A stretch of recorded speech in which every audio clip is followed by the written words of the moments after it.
Okay, so today we will finish the Greeks by discussing Aristotle.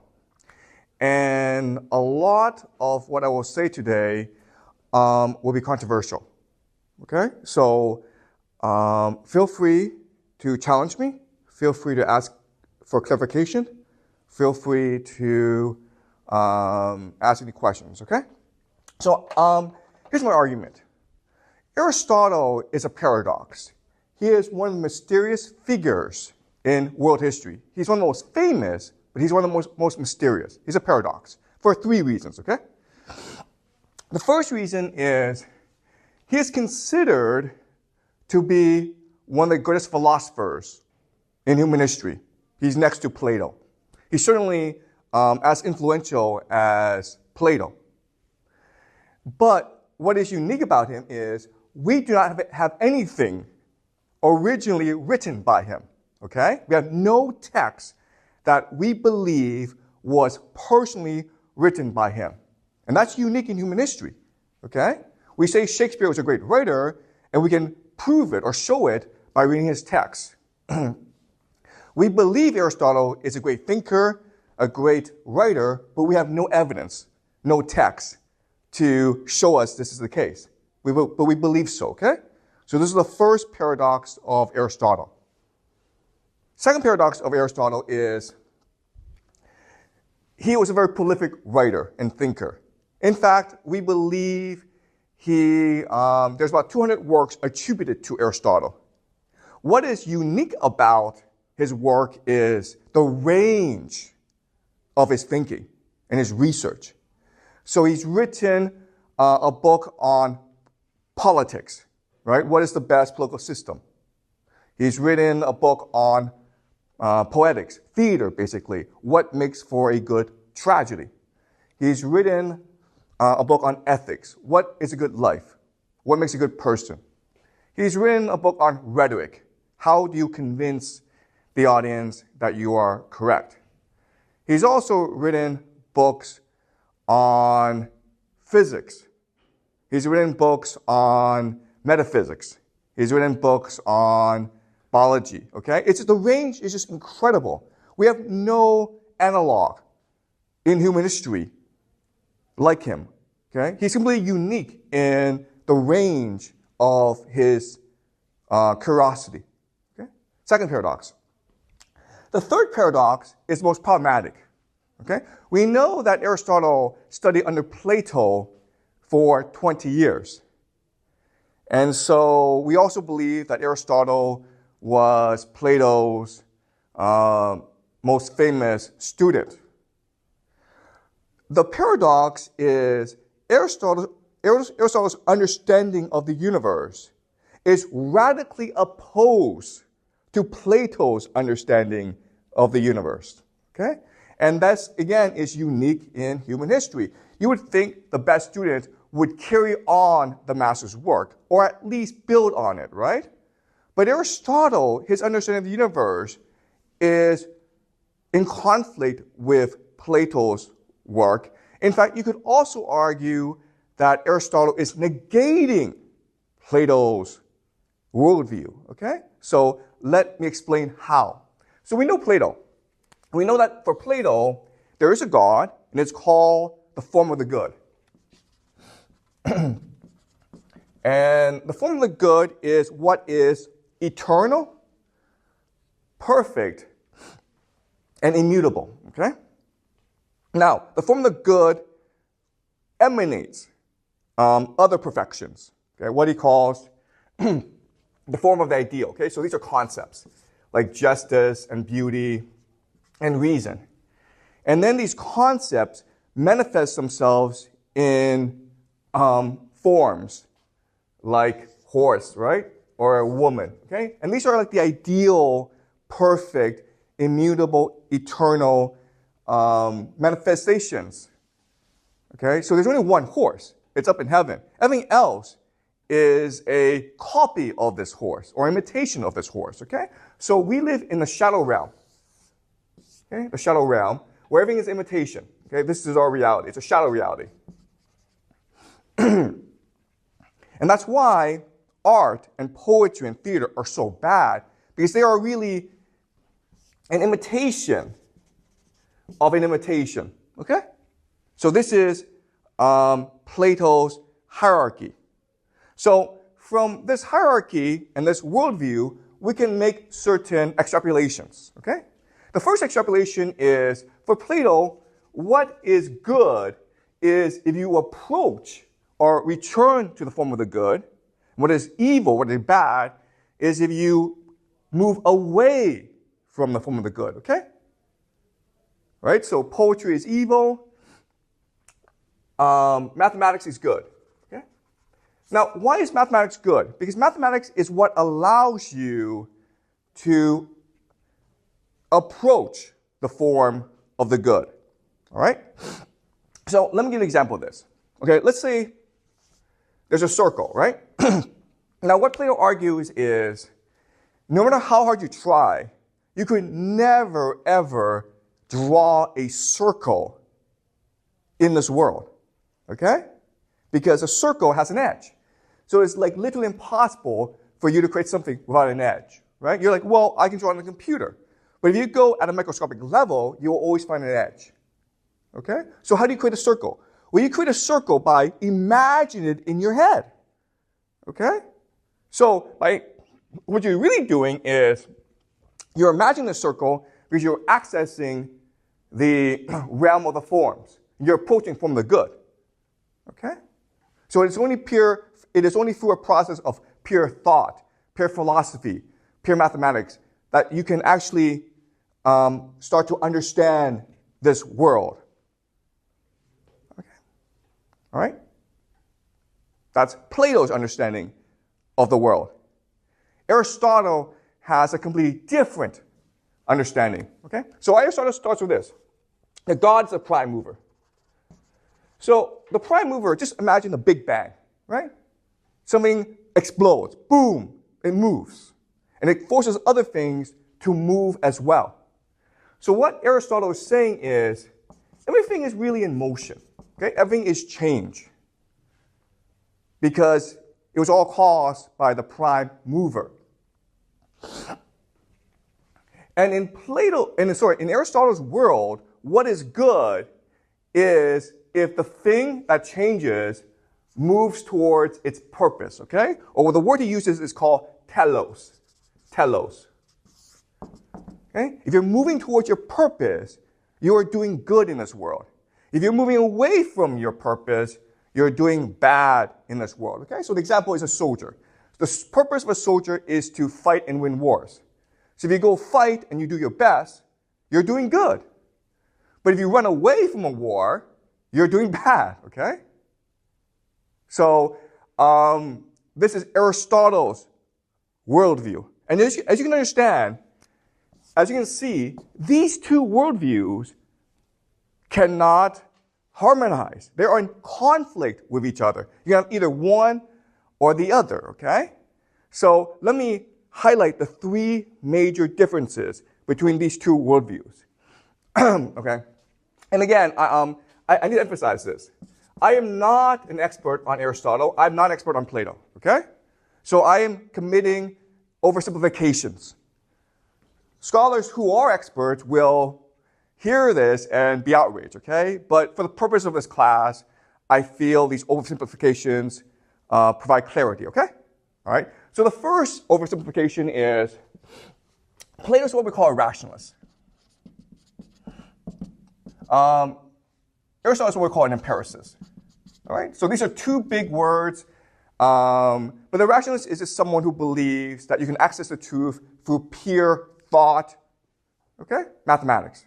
An empiricist is someone who believes you can only access the truth through observation and what we call induction, okay? Inductive logic. All right? So if I see a woman wearing a dress, and I see another woman wearing a dress, and a third, I'm like, okay, well, from this, I can logically deduce or induce that all women wear dresses, and that's what separates women from men, okay? So for Aristotle, to seek the truth, you have to observe, and you have to induce, okay? So that's the first major difference. Second major difference is Plato is what we call a dualist. And Aristotle is what we call a materialist. A dualist is someone who believes that there's a body and a soul. Okay? And if you believe there's a body and a soul, you also believe the soul is more important because the soul is eternal, whereas the body will decay and die. Aristotle, he's a materialist. So for him, the focus is on the body and what happens to the body. Okay? There may be a soul, there may not be a soul. He doesn't really care. For him, it doesn't really matter. What matters is what happens to the body. Okay? The third major difference is Plato believes in the idea of immutability, okay? Or what we call eternity. For Aristotle, almost nothing is immutable. Most things are mutable, okay? The only thing that's really immutable is really God. But everything else is mutable. It will change over time. And so, for Aristotle, the concept is infinity. Right? Things will always change. Things will always move. There's no stopping movement. Okay? But for Plato, things are eternal. There's a grand design, and nothing that changes really matters. It doesn't really affect the grand design. So for him, it's eternity. Okay? So these are the three major differences between Plato and Aristotle. Now, what's really interesting for us is this conflict between Plato and Aristotle is what will inform the philosophical debate for all of Western civilization. Okay? So there are two major camps in Western philosophy. There is the rationalist camp, all right? So people like Descartes. And then there are the empiricists, okay? So people like David Hume, all right? And for most of Western history, philosophers will go back and forth between these two extremes, okay? Either the Platonic ideal or the Aristotle reality, okay? Does that make sense? All right? Is this clear? Any questions? Maybe one question. Sure, go ahead. It came out in our earlier class. So for Plato and the forms of the good. So for him, that's not abstract. Like that's something that's real. It's not an imaginary thought experiment, or like to him, that eternity is as real as, or maybe even more real than. Yeah. So that's a great question. And for Plato, okay, our lives, the reality we live in is not real. It's ephemeral. Whereas the form of the good, that's what's concrete. That's what's eternal. Okay? So I understand that's counterintuitive to us, but the reason why it's kind of counterintuitive to us is because we're mainly influenced by Aristotle, right? We are materialists, right? Science is materialistic. But back then, and I would say back then, in Plato's time, and for most of human history, it was assumed that our world was transitory or transient or ephemeral, okay? And it was a spirit world, okay? That was real. And that was eternal. Okay? Does that make sense? Yeah. So, I think so. Great. Okay. So again, this is oversimplification, okay?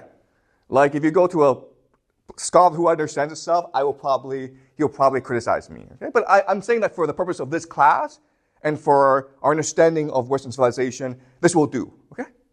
Just understand there's a major conflict between Plato and Aristotle. This will go on for thousands of years. And this will inform the debate in Western civilization, okay? This is the fundamental debate in Western philosophy, all right? So let's go back let's summarize where we are. Aristotle is a paradox, right? We have nothing that he wrote originally. The range of his work is just incredible. It's unique in human history. And then lastly, even though we know Aristotle started under Plato for like 20 years, at least, Aristotle came up with a very different conceptualization of the universe. In fact, it is in direct conflict with Plato's understanding. Okay? So how is this possible?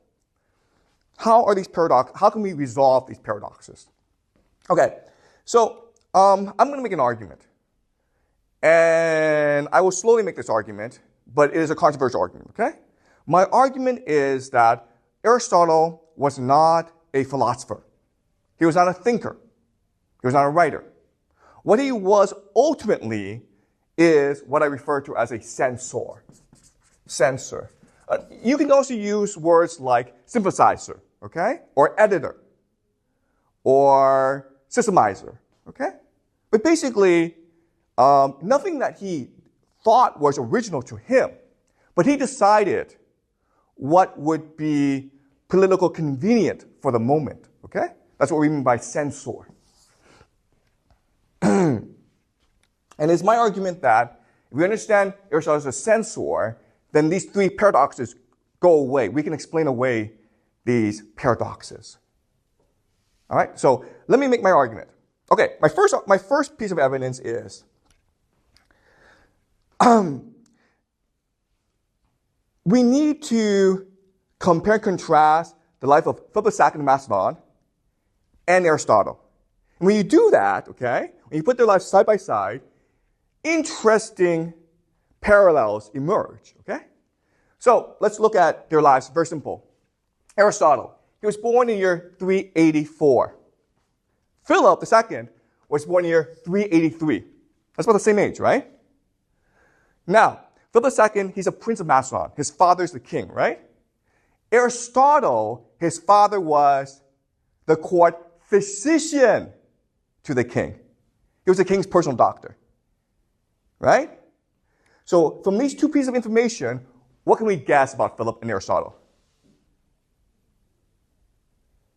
They grew up together, right? Does that make sense? Aristotle's father was the personal doctor of the king. Philip was the son of the king. It would make sense they grew up together. It would make sense they would be educated together. All right? Second thing that's interesting is from 367 to 348, okay, Aristotle went to Athens to study under Plato. Now, around the same time, okay, in the year 369 to 365, Philip went to Thebes to study military innovation under the best generals in Greece. All right? And here I would extrapolate and say they're teenagers. They're going to further their education, right?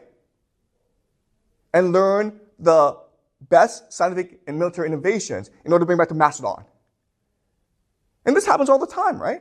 In the 1980s, China sent its best and brightest to America to study science. Okay? So we can also surmise that even while they were away, they were still in contact with each other. All right?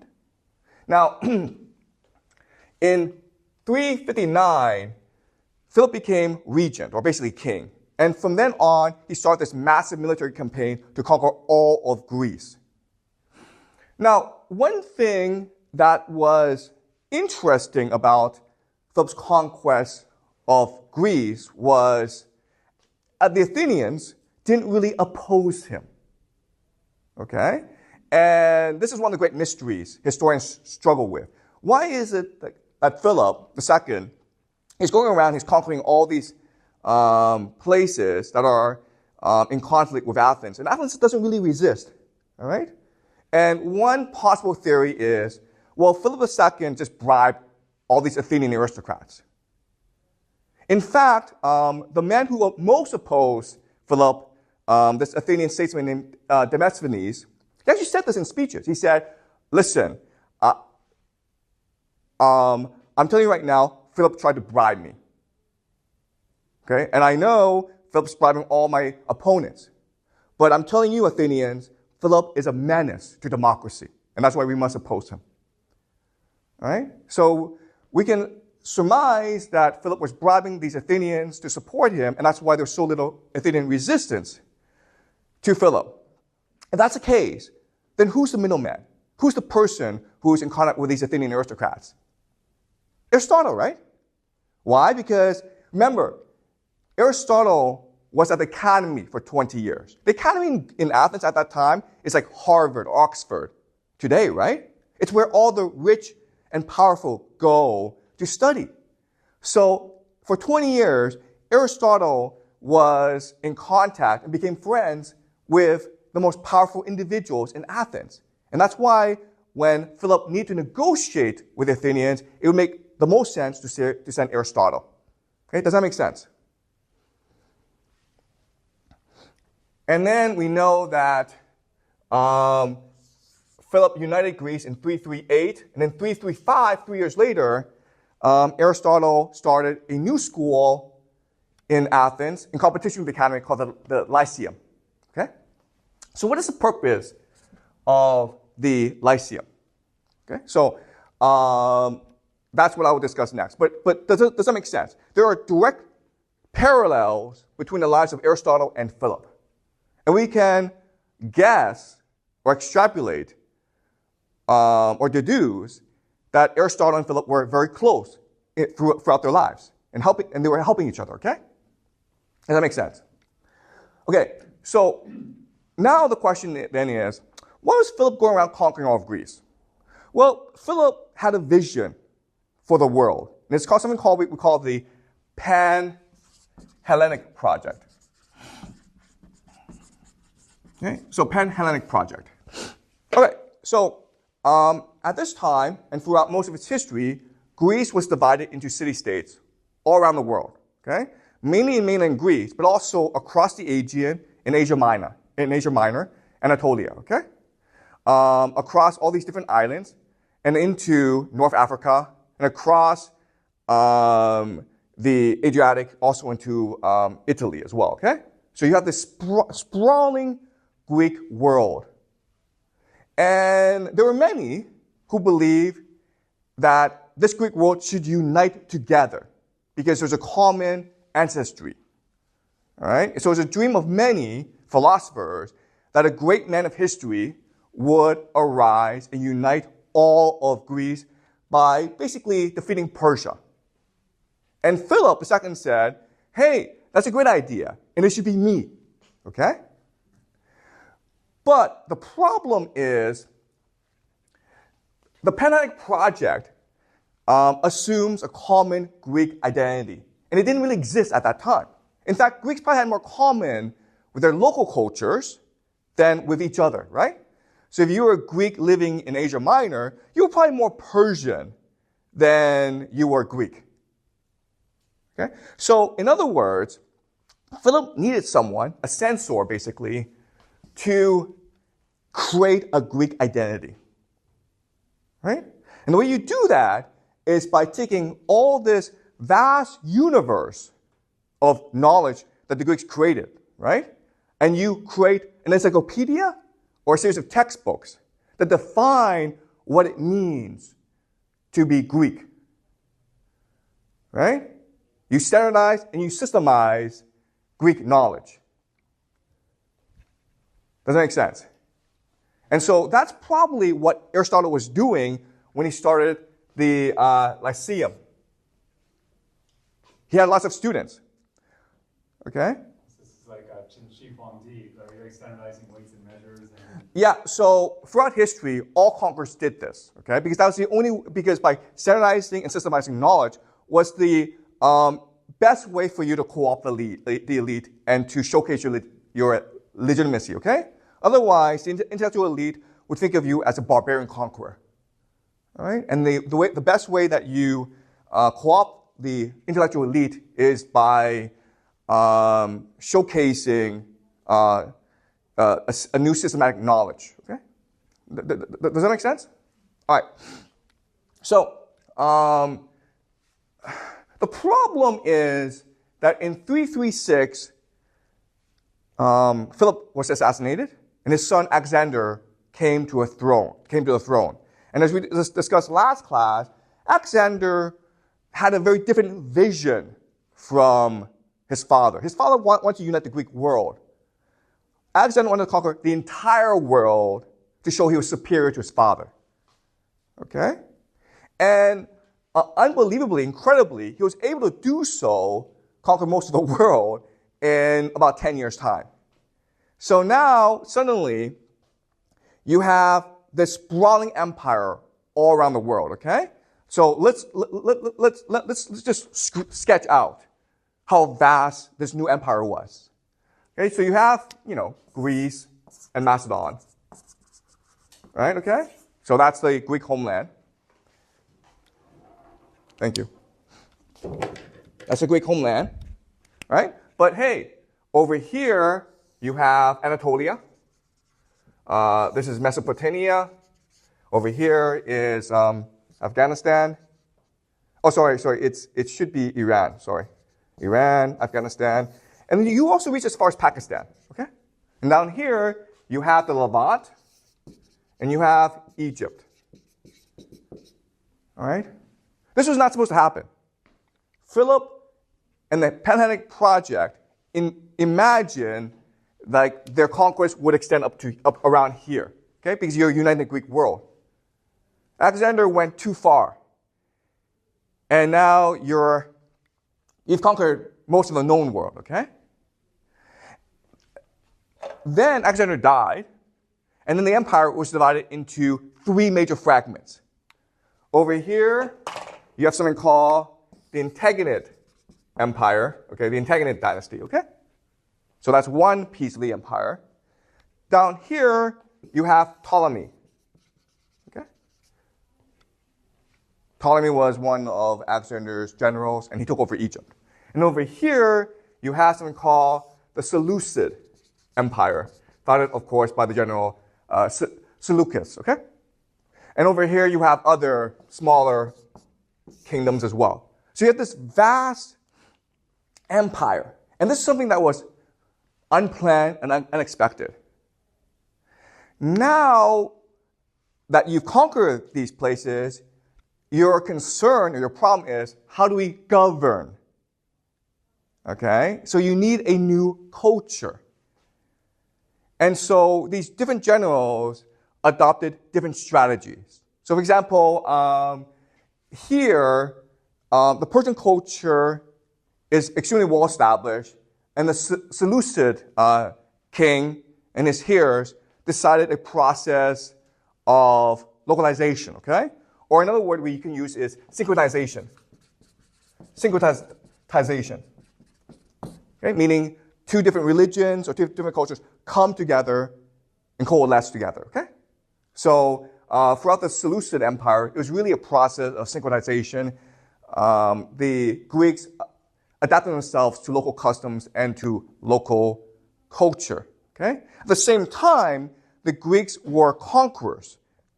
So they still needed to maintain a coherent identity, okay? So it made sense for them to adopt a lot of Aristotle's work. Because remember, Aristotle was creating a Pan-Hellenic identity. And so he basically created a lot of textbooks. He basically created an encyclopedia. So it made sense for them to import Aristotle's works. Also, what's important is, remember, Aristotle was Macedonian. And for the longest time, Greeks did not consider Macedonians to be Greek. Okay, this is why it's called the Pan-Hellenic Project, not the Pan-Greek Project. Also, Greeks were very condescending towards Macedonians because they saw Macedonians as barbarians. So it was in the best interest of these new Macedonian conquerors to exaggerate or to highlight the intellectual contributions of Aristotle. Okay, does that make sense? All right? Ptolemy Egypt was very different. Okay, Egyptian culture has been around for thousands of years, and Egyptians are very proud of their culture. And this is a problem because you're very proud of your local culture. You don't like foreign rulers. And this is something that the Persian Empire struggled with throughout the centuries that it dominated Egypt. Okay, the Persians were famous for their openness and tolerance. Basically, you were allowed to practice your own religion. And they're very supportive of that, okay? The most famous example are the Jews, right? Who the Persians supported in rebuilding the Second Temple. We'll get to the Jews later on. But because the Persians were so supportive of local culture in Egypt, the Egyptians rebelled against Persia many, many times. So Ptolemy and his hearers didn't want to make the same mistake. Okay? They wanted to impose a new culture on the Egyptians in order to show that they were superior and therefore more divine than Egyptians. Okay? So Ptolemy, he did many things that started this process. The first thing that he did was he stole Alexander's body from Babylon, where he died, and brought it back to Egypt, okay? Because the Egyptians saw Alexander as a god, as the son of a god, right? So to establish legitimacy in Egypt, Ptolemy went on a military expedition and stole the body of Alexander, which started something called the War of the Diaspora, okay? Basically, the successor wars. That's the first thing he did. Second thing that he did was he established a new capital in Alexandria called Alexandria, okay? So this was mainly a Greek city. It was a new Greek city founded by Alexander. And this is where they housed Alexander's body. And the third thing that he did was he started to sponsor something we call today the museon. Okay, the museon is the root of the English word museum, but the museon was really the world's first research university. So Ptolemy and his hearers brought together the greatest Greek scholars in the world to basically continue the work of Aristotle, to standardize and systemize Greek culture so that they can impose it on the local Egyptian culture. Okay, does that make sense? All right? And the most famous aspect of the museum is the Library of Alexandria.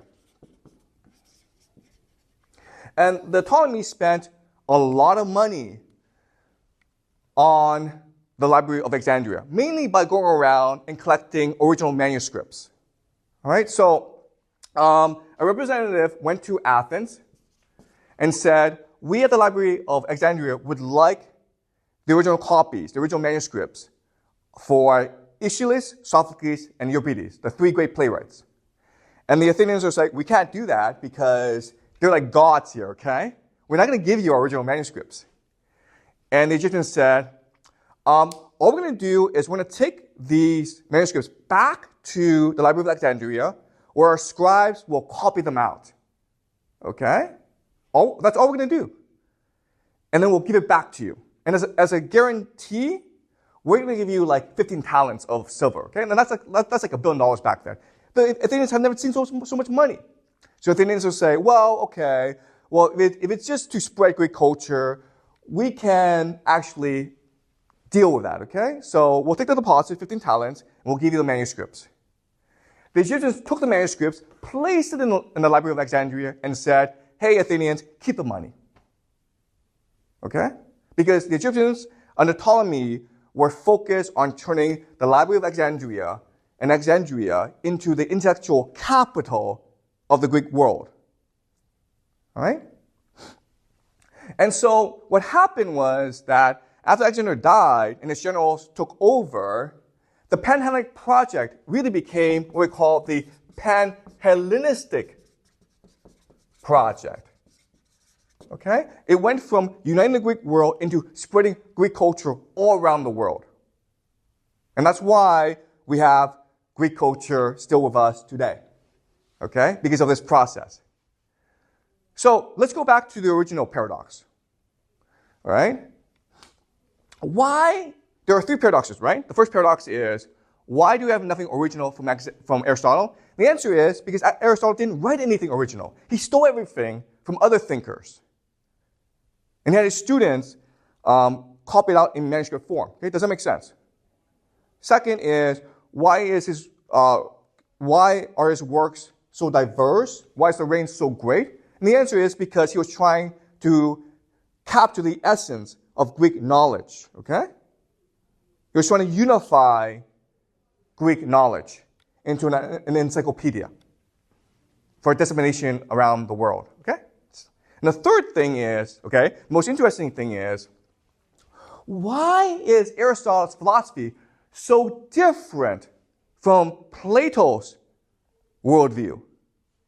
Okay, that's a really interesting question. Why are they so different? Okay, so let's switch our perspective and ask ourselves, if you were a king of Macedon, if you're Philip or Alexander, what's your problem with Plato's philosophy? You have a problem. What is it? Any guesses?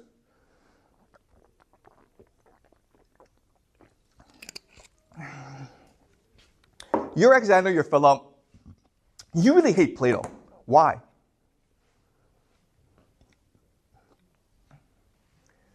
Why?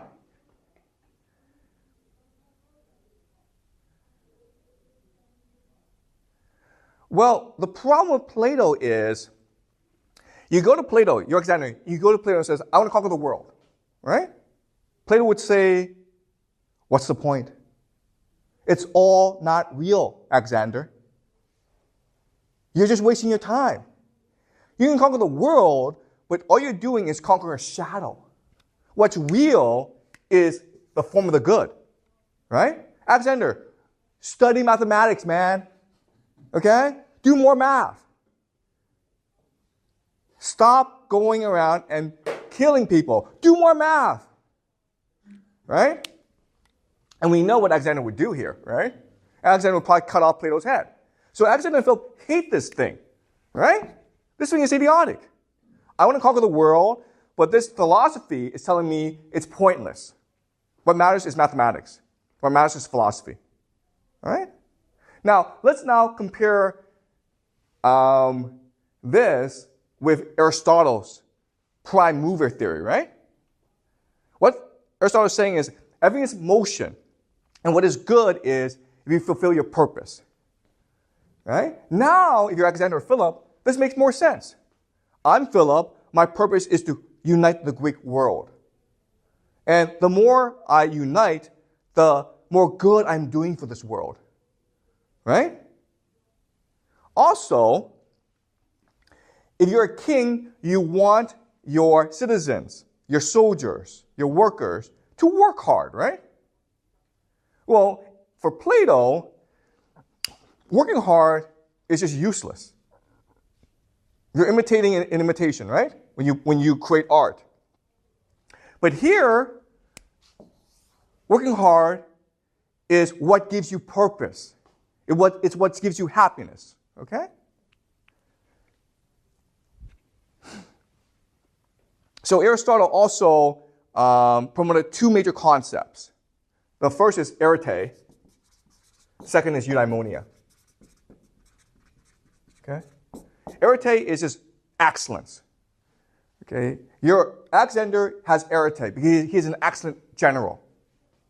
When you have arete and you are achieving your purpose, then you achieve eudaimonia, okay, which is just flourishing or happiness. And that's the purpose of life, to have arete and to achieve eudaimonia.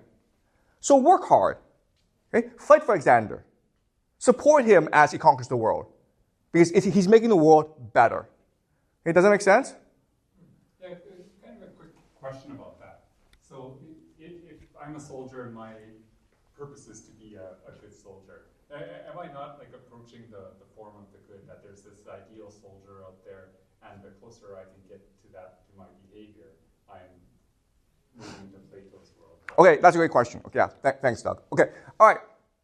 So the question then is, if I'm a soldier and I'm working hard and winning battles, am I not approaching from the good?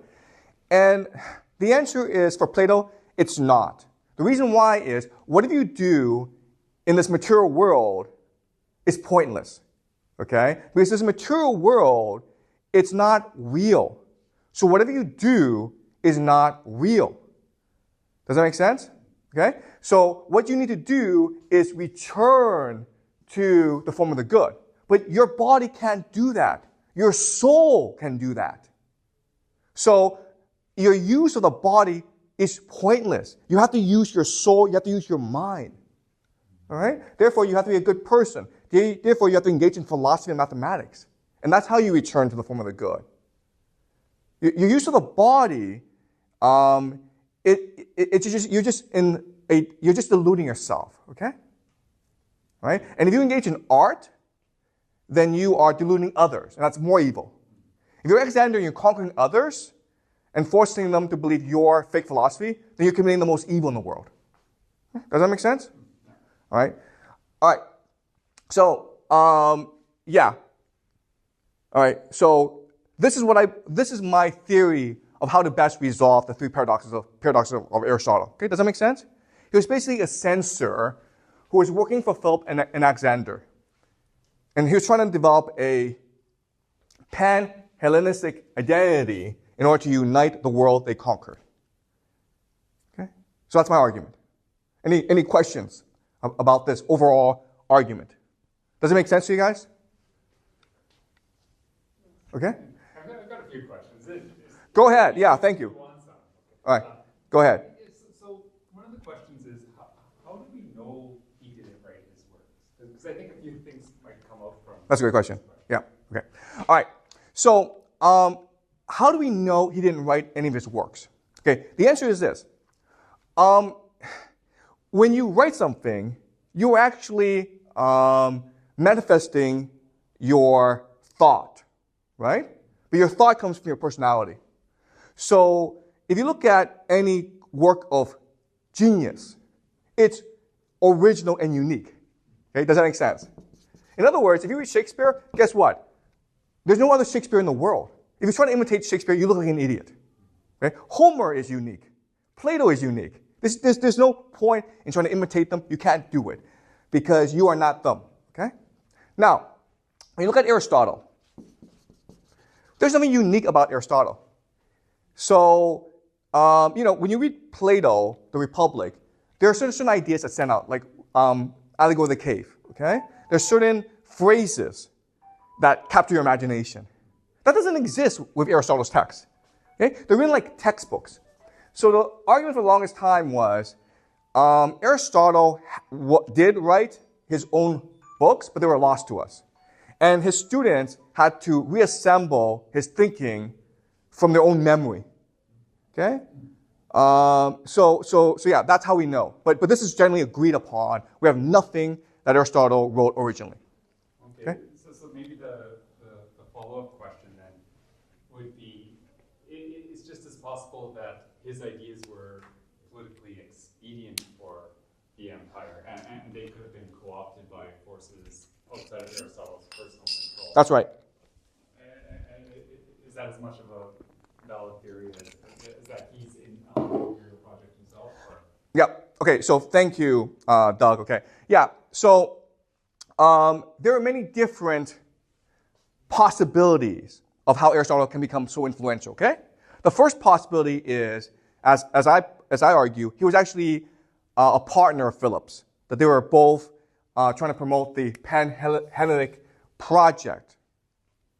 Okay, that's the first possibility. But another possibility is, as Doug says, he was just a philosopher. He was a student of Plato's. He was very smart, and he was a very good teacher.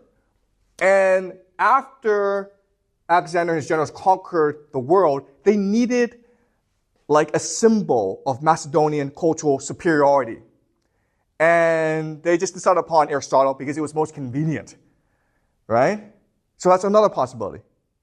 Okay? Yeah, because like one of the, just from the chart there about Aristotle's biography, one thing that kind of stands out to me, and I'm projecting too much onto his dad, but his dad was a physician, right? A doctor, right? That's right. And that's, like, if that's your approach to the world, you are going to be much more of a materialist. Like if you're looking what's wrong with my body, like Plato's not going to be any help for you, right? But right. Being much more down to earth and grounded, and that's going to come out from being a physician's son. And I know a lot of the writers that I like were formerly doctors, like Anton Chekhov. Yep. And so kind of coming from the Russian world where there was all these big philosophical novelists, and Chekhov comes into that world as just like the down to earth, grounded, common sense. This is how we live in the world. Exactly. So yeah. So it is entirely possible that Aristotle was a materialist because that was just his personality, right? The influence from his father, who was a physician. Okay, but that creates another problem, which is if you are so opposed to Plato's understanding of the world, right? Because you're a materialist and he's a dualist. Why were you studying under Plato for 20 years? Does that make sense? So that creates another problem. All right. So Another thing I want to point out is, okay, how we have Aristotle's works today. There are three different possibilities, okay? The first possibility is that Aristotle, in his lifetime, he organized his students and created this encyclopedia, okay? And it's no different from professors at universities today, right? Professors who are scientists, they actually do very little of the original research. They have the students do it, but they're the ones who supervise the entire process, okay? So it's possible, that's the first possibility. Aristotle was supervising the work of creating a Greek identity. The second possibility is after Aristotle died, his students start to recall his lectures. And that's why so much of his work is fragmentary, okay? We don't have complete manuscripts. And the third possibility, okay, and it's entirely possible, is Aristotle is a fiction created by scholars at the Library of Alexandria, okay? So it's really the scholars at the Library of Alexandria who created Aristotle. And they did so by synthesizing all this work, and then they attributed it to Aristotle in order to create the legend of this philosopher. Okay? Does that make sense? There's some interesting overlaps here with Confucius, right? Yeah. Okay. So let's have an argument about Confucius. Let's have a discussion about Confucius. Okay. But I want to very quickly talk about the Greek legacy, because even though we can argue back and forth about Aristotle and his provenance, what is not debatable is the profound influence that Aristotle had on the world. Okay? We can argue if Aristotle was the original writer or the original thinker, but what is not debatable is the tremendous influence he had on the entire world. Okay? So there are three aspects of the Greek legacy I want to discuss. The first aspect is the Greeks created a new way of being human. All right, so let's look at the major thinkers. You have Homer. You have the playwrights, Aeschylus, Sophocles, and Euripides. And then you have the philosophers like Plato and Aristotle. All right, so the Greeks created a new way of being human. What do I mean by that? Homer was an oral bard. Okay? He would get up in front of audiences, and he would, for hours, recite this beautiful poetry about the Trojan War, the Iliad, okay? And in the process, listening to Homer created empathy and imagination, right? Because the point of listening to Homer was to enter Homer's world and become Achilles or Odysseus. And through this process, you became a different person. And therefore, you learn empathy, but you also expanded your imagination. Okay? So that's what Homer did for the Greeks. Then you have Aeschylus, Sophocles, and Euripides. And what they did that was different is, rather than sing directly at the audience, they had the characters face each other in a dialogue and a debate. Okay? And by doing this, what happens is you create the capacity for perspective and inner debate, right? Because before you were part of the story, now you have to step back and judge the story, okay? There's a debate going on. You have to switch perspectives in order to understand the characters. And this creates the capacity for an inner monologue, okay? An inner debate in you. And then you have Plato and Aristotle. What Plato did that was unique was he took all the dialogue in the play and he transported it onto the page. But now you're reading it by yourself and you have the benefit of time. Okay? And so this creates a capacity for reason and reflection. Okay? You can sort of reason out if the words make sense to you. You are no longer influenced by the crowd or the emotions of the actor. You can just look at the words themselves and judge them on their own merit. You also have the capacity now to reflect, meaning you can go back to the words over and over the course of your lifetime to constantly reflect on their meaning and logic, okay? You understand? So when you add these three things together, Homer created the capacity for empathy and imagination. The playwrights create the capacity for inner debate and perspective. The philosophers create the capacity for reason and reflection. You now have a new human mind, okay? And when you study all of them, this is what we call ultimately a liberal arts education. All right? And guess what?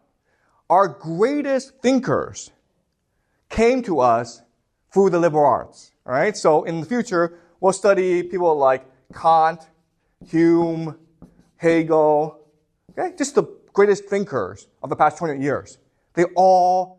What was common about them is they all read the Greeks. And that was just their education. All right? So this is the first legacy of the Greeks. A new way of being and seeing.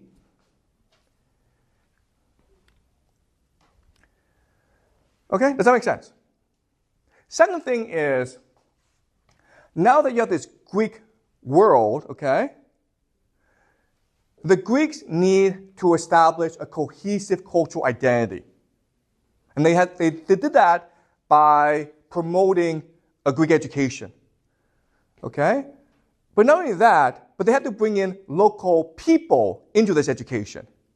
So one major function of the Library of Alexandria was to standardize and systemize Greek knowledge. And they did this by standardizing the text. Okay? So there are different texts of Homer. The text of Homer that we have today was developed by the people at the Library of Alexandria, okay? Standardization. They also did something called commentaries. So commentaries are basically like teacher handbooks, okay? They teach you how to teach this stuff. And they created like footnotes and chapters and page numbers, codices, indexes, okay? So the point was to make Greek education available and accessible to anyone. All right? And what this means is we in China now can actually read Homer, Aeschylus, and Plato for ourselves, even though we are not culturally Greek. Okay? And that's the benefit of the Pan-Hellenic Project. All right? And the third major benefit is Greek knowledge meant a global revolution in innovation, okay? And what I mean by that is, remember, Greek knowledge is being spread all around the world, and then they're interacting with powerful local cultures. And through the process of synchronization, new forms of knowledge are being created, okay? So the Greeks spread their knowledge to India, and now it's interacting with local Indian philosophy and religion, including new ideas, right? So the most famous synchronization is in the Levant, Greek knowledge was being spread to the Jews, okay? And so when you put the Greeks and the Jews together, you have a new idea that would forever revolutionize human history, and it's called Christianity. Right? So Christianity would not have been possible if it were not for the work of Aristotle. Okay? All right.